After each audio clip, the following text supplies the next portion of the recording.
नमस्कार, स्वागत है आप सभी का एवन उत्तराखंड में। मैं हूं आपके साथ ऋषभ पांडे। बुलेटिन की शुरुआत करेंगे इस वक्त के हेडलाइंस के साथ।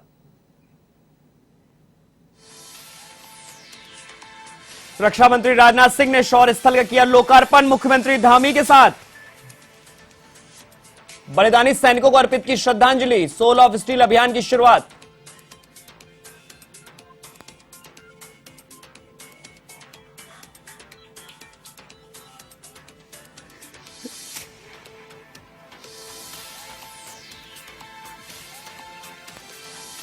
जोशीमठ में भू धसाव को लेकर मुस्तैद प्रशासन, गढ़वाल कमिश्नर ने भी जाने मौके पर हालात। भवनों का सर्वे करने का कार्य तेज, तो लोगों को सता रही भविष्य की चिंता, स्थायी व्यवस्थापन की प्रक्रिया शुरू करने की मांग।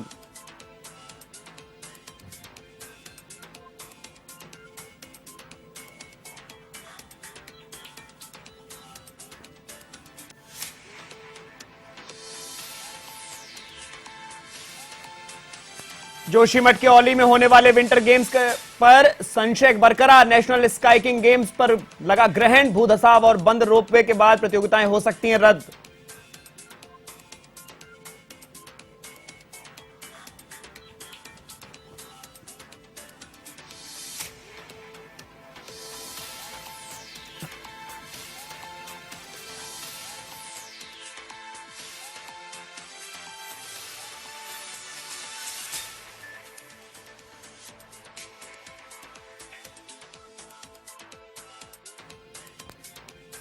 उत्तराखंड में हाथ से हाथ जोड़ो यात्रा की तैयारियां, 26 जनवरी से होगा अभियान का आगाज। रणनीति को लेकर हल्द्वानी में कांग्रेस नेताओं ने बनाई रणनीति।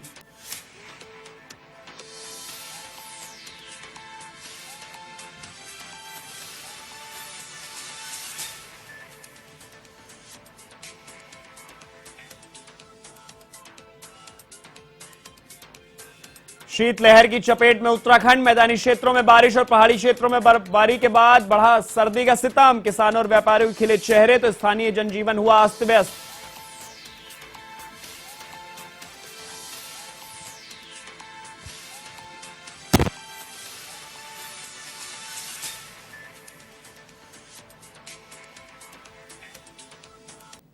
अब खबरें विस्तार से। रक्षा मंत्री राजनाथ सिंह उत्तराखंड के दौरे पर हैं, जहां राजनाथ सिंह मुख्यमंत्री धामी के साथ चीड़बाग स्थित शौर्य स्थल पहुंचे और शौर्य स्थल का लोकार्पण किया। इस दौरान उन्होंने बलिदानी सैनिकों को श्रद्धांजलि अर्पित की। उत्तराखंड वॉर मेमोरियल ट्रस्ट की ओर से बनाए गए इस शौर्य स्थल पर प्रदेश के सभी बलिदानी सैनिकों के नाम अंकित हैं। वहीं शौर्य स्थल का लोकार्पण करने के बाद रक्षा मंत्री ने शहीद जसवंत सिंह मैदान में वेटरन रैली में हिस्सा लिया और पूर्व सैनिकों के साथ वीरांगनाओं को संबोधित किया। इस दौरान उन्होंने सोल ऑफ स्टील अभियान की भी शुरुआत की।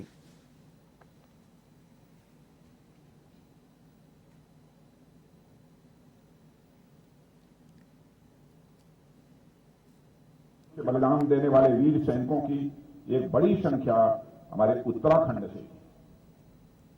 इसी तरह ही प्रदेश ने राष्ट्रीय सुरक्षा में अपना जो कीर्तिमान स्थापित किया है, वह आगे आने वाले लंबे समय तक इसकी आभा को बनाए रखेगा।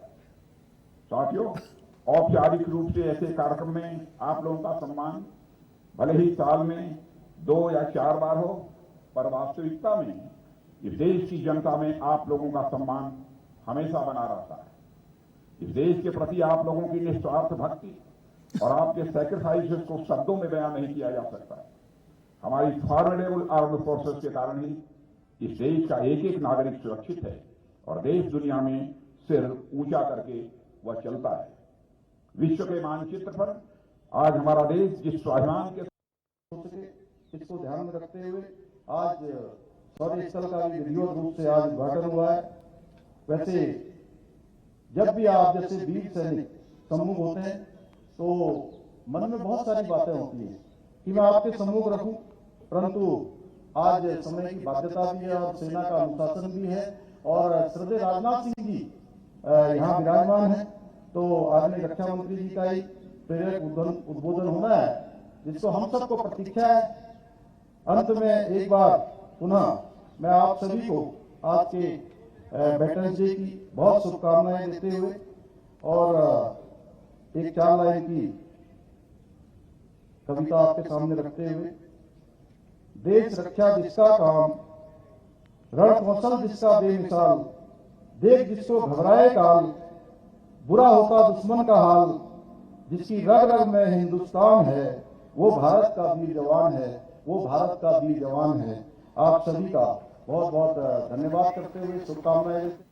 कांग्रेस के पूर्व प्रदेश अध्यक्ष गणेश गोदियाल ने कई मुद्दों को लेकर प्रेस वार्ता की। इस दौरान गोदियाल ने सरकार पर जमकर हमला किया।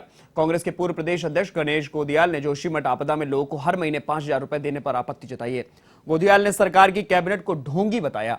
इधर गोदियाल ने पेपर लीक को लेकर भी सरकार पर हमला बोला।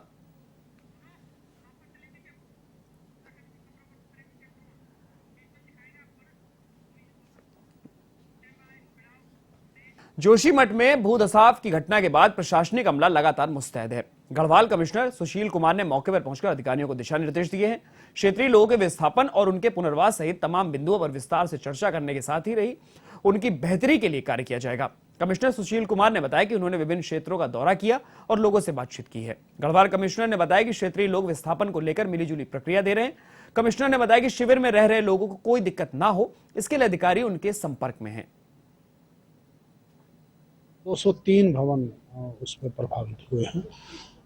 इसके अलावा राहत और बचाव कार्य जो विस्थापन केंद्र है उन पर निरंतर गतिमान सभी प्रकार की सामग्री उपलब्ध हो रही है और उपलब्ध करवाई जा रही है, उसकी कोई कमी नहीं है। डॉक्टर्स की अतिरिक्त टीमें यहाँ पर आई हैं जो स्वास्थ्य परीक्षण ऐसे विस्थापित निवासियों का कर रही हैं ताकि उनको कोई किसी प्रकार की स्वास्थ्य संबंधी कठिनाइयाँ ना आए।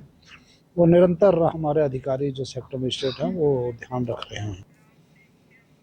जोशीमठ में खराब मौसम के बावजूद प्रशासन पूरी मुस्तैदी के साथ राहत कार्य में जुटा हुआ है। राहत शिविरों में लोगों को हर तरह की सुविधा मुहैया कराने का काम किया जा रहा है।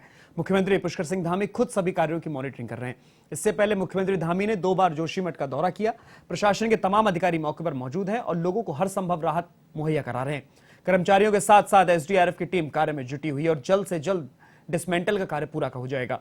इस दौरान सुरक्षा को लेकर पूरा ध्यान दिया जा रहा है।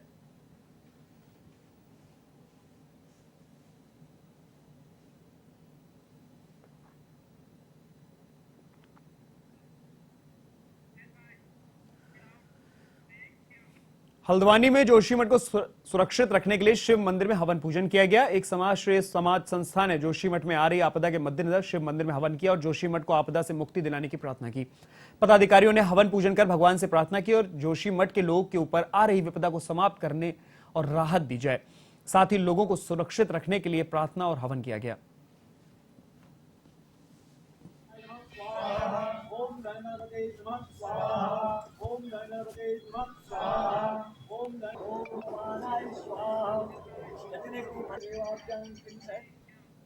जोशीमठ में हो रहे भू धंसने से अगले महीने औली में प्रस्तावित विंटर गेम्स पर संशय बरकरार है। औली में अगले महीने से प्रस्तावित खेलों के लिए पर्यटन और स्काइंग फेडरेशन तैयारी में जुटा है। यहां 2 से 7 फरवरी तक नेशनल स्काइंग गेम प्रस्तावित है, जबकि 7 से 9 फरवरी तक इंटरनेशनल स्काइंग गेम होने हैं।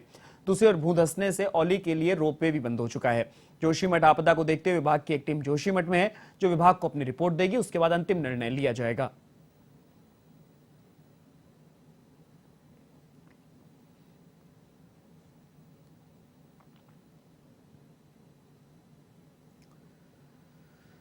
साल वैसे इधर नेशनल विंटर गेम्स होते हैं, तो इस बार तो गेम्स का भी मुश्किल है क्योंकि बर्फ़ उतनी ज़्यादा पड़ी नहीं है। इधर गेम्स के लिए कम से कम यहाँ 1.5 से 2 फुट बर्फ़ चाहिए होती है, तो जो कि अभी है नहीं, तो इसलिए गेम्स का होना थोड़ा असंभव है। भूदशाओं के कारण भैया बहुत ज़्यादा प्रभाव पड़ गया है क्योंकि जो मेन यहाँ का जो रोजगार का सोर्स वो पर्यटन ही है। अब जोशीमठ में जैसे कई बार गाड़ियाँ वगैरह नहीं आने दे रही है, ज़मीनें धंस रही है, लोगों की मकानें टूट रही है, तो उस वजह से यहाँ से एक गलत मैसेज चले गया है बाहर, तो इस कारण पर्यटन यहाँ ना के बराबर आ रहे हैं। तो हर साल औली में टूरिस्ट के हिसाब से तो काफ़ी प्रभाव पड़ा है सर। यहाँ पे दरअसल टूरिस्ट विंटर में अच्छा टूरिस्ट देखने को मिला था, लेकिन इस बार ये भू धसाव से 75% समझ लीजिए, केवल हमारा 25% चल रहा है, बाकी 75% है। लेकिन वैसे देखा जाए तो औली में ज़्यादा फर्क नहीं पड़ा है सर। सुनील से लेकर और रवि ये नरसिंह मंदिर और मनोहर बाग एक क्लियर है सर, उसी की तरफ है। इस तरफ अभी सेफ है, और लेकिन ये है कि भू धसाव की वजह से थोड़ा सा प्रभाव तो हमारी टूरिज्म में पड़ा है और स्कीइंग पर भी बना है, क्योंकि अभी तक स्कीइंग के कोर्स हमारे आए नहीं और बर्फ़ भी कम पड़ी। उत्तराखंड में अधीनस्थ सेवा चयन आयोग के बाद अब लोक सेवा आयोग की पटवारी भर्ती पेपर लीक मामला भी निशाने पर है। इसको लेकर कांग्रेस विधायक सुमित हृदयेश ने राज्य सरकार पर बड़ा निशाना साधा। उन्होंने कहा कि इससे बड़ी घोटालेबाजी और भर्ती माफिया को संरक्षण देने वाली और कोई सरकार नहीं है। इससे राज्य के लाखों युवाओं का भविष्य सरकार ने अंधेरे में डाल दिया है। उन्होंने कहा कि राज्य सरकार को सबका साथ सबका विकास, युवा प्रदेश, युवा नेतृत्व वाला नारा छोड़ देना चाहिए।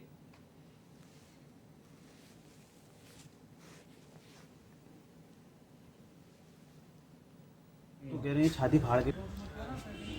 अरे नहीं, वो तो आप हमारे मामू हो अच्छे वाले।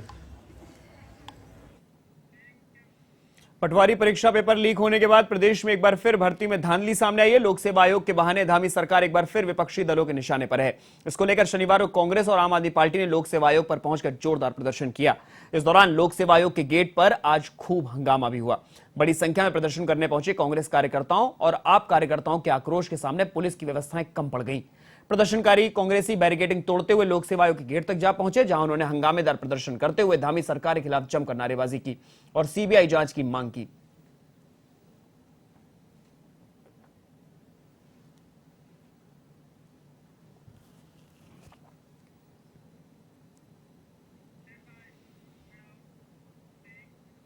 इधर रुड़की में पुलिस ने लोगों से ठगी करने वाले एक आरोपी को गिरफ्तार किया है। यह आरोपी गांव देहात में भीड़भाड़ वाले बैंकों में एटीएम के बाहर निगरानी कर महिलाओं और बुजुर्गों से जान पहचान बनाते थे और बैंक में पैसा जमा कराने वाले लोगों से ठगी करते थे। ऐसे में एक आरोपी को झबरेड़ा पुलिस ने गिरफ्तार किया है। रुड़की सिविल लाइंस कोतवाली में एसपी देहात रुड़की ने खुलासा किया। उन्होंने बताया कि पुलिस ने अभियुक्त को एक कार, मोबाइल और एक तमंचा, कारतूस और नकदी के साथ दबोचा है।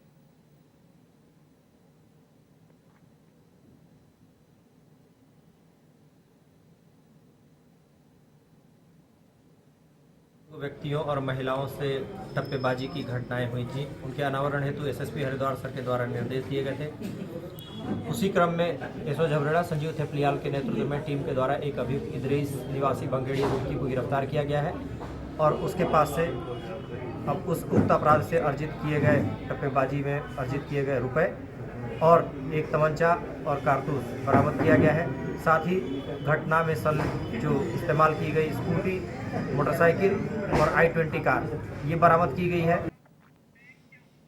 उधम सिंह नगर की जसपुर पुलिस ने लाखों रुपए के लीसा के साथ एक आरोपी गिरफ्तार किया है। पुलिस की यह कार्रवाई धर्मपुर बॉर्डर पर की गई।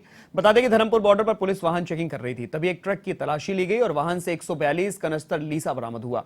साथ ही वाहन चालक को भी गिरफ्तार किया गया। आरोपी यह लीसा ऋषिकेश से रुद्रपुर लेकर जा रहा था। वहीं इस मामले में फरार अन्य आरोपियों की तलाश की जा रही है।